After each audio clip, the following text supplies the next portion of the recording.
नमस्कार दोस्तों, lead India law associates यानी लीला के इस वीडियो में आपका बहुत बहुत स्वागत है। दोस्तों, इस वीडियो में मैं आपको बताऊंगा अंतरजातीय विवाह के विषय में। अंतरजातीय विवाह यानी कि अगर कोई एक SC/ST समूह से या OBC से या कोई जनरल है, अलग अलग जातियों में अगर शादी हो रही है तो फिर जो बच्चा पैदा होगा उसकी अपनी जाति क्या होगी, इसके बारे में मैं केस लॉज के बारे में बताऊंगा। मैं आपको बताऊंगा कि इस पे कोर्ट क्या कहता है। सब कुछ इस वीडियो में आप डिटेल में जान पाएंगे।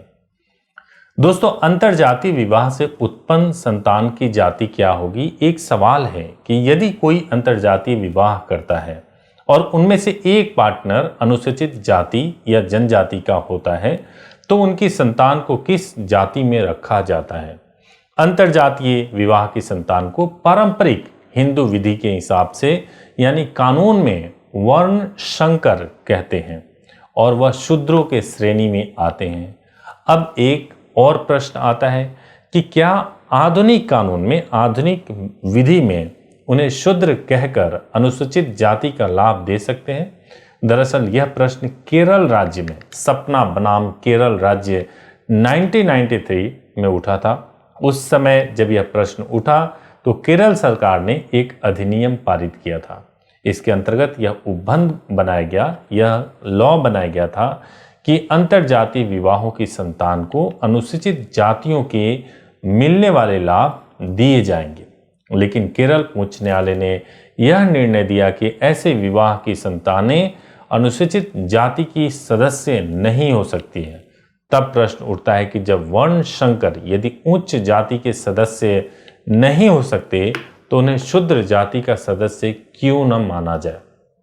ऐसे में अंतरजातीय संतान को मां की जाति में माना जाता है। इस मामले पर आरक्षण पर आया सुप्रीम कोर्ट का फैसला भी मुहर लगाता है।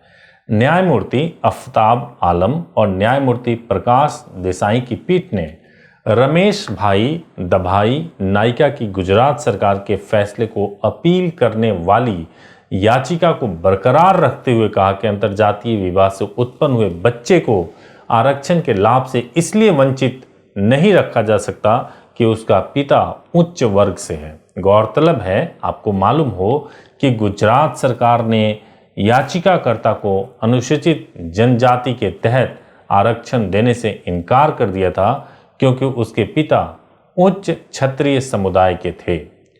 और उस समय पीठ ने भी कहा था कि जो भी अंतरजातीय विवाह या आदिवासी या गैर आदिवासी के बीच में विवाह से जन्मे बच्चे का जाति निर्धारण प्रत्येक मामले में अंतर्निहित तथ्यों के आधार पर होना चाहिए।